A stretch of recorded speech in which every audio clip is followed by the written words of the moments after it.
Okay, here we are. We're going to now finally learn how to simplify radicals.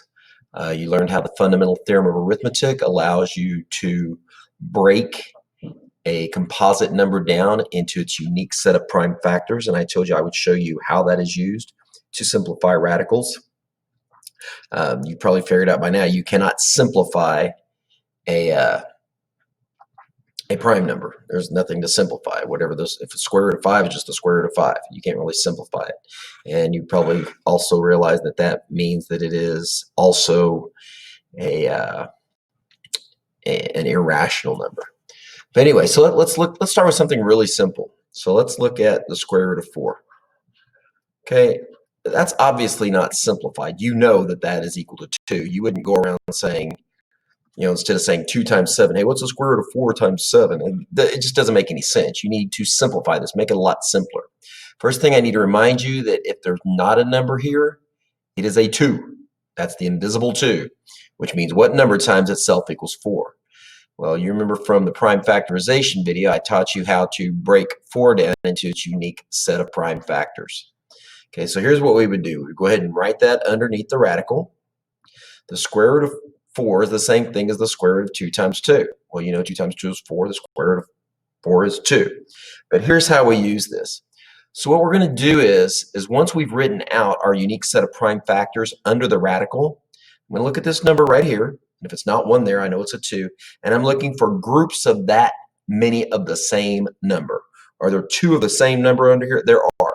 There are 2 right there. So what I do is I circle both of those, and whatever number is in there, it comes outside. So indeed, the square root of 4 is 2 because there's nothing left back up under there. So the square root of 4 is 2. Let's look at another example. Let's look at the square root of 8. This might give you a better idea. Square root of 8. Again, there's an invisible 2 there. How was it broken down? It was broken down into 2 times 2 times 2, I believe, is what it was. Okay, so I'm going to write that underneath the radical. That's 2 times 2 times 2. And again, since I'm looking at square roots, I'm looking for the invisible number 2. So I'm looking for 2 of the same number. Well, here's 2 2's right here. So that number comes out. Because what is 2 times 2? It's 4. The square root of 4 is 2. Anything left under the radical stays there. So that ends up being 2 times the square root of 2. That would be the square root of 8 simplified. All right, let's look at another one.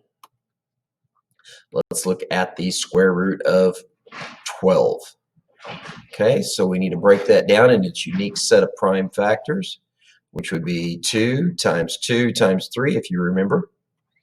And so I'm looking for groups of 2 of the same number. Well, there's 2 2's right there, so that comes outside.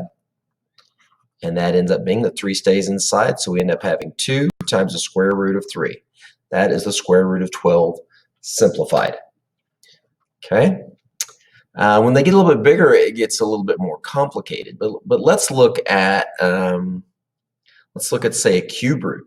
Okay, let's try to simplify a cube root. So let's say that we have let's look at 81. I know that 81 is a perfect cube. Okay, what's the cube root of 81 simplified? Well, as you remember, that's 3 times 3 times 3. Okay, so that was, when you break it down, let's see, that's 3 times what, 27? 27 is 3 times 9, and 9 is 3 times 3. Okay, so when I rewrite this, I'm going to go ahead and write the whole thing out, write it a little bit big, so that's 3 times 3 times 3 times 3.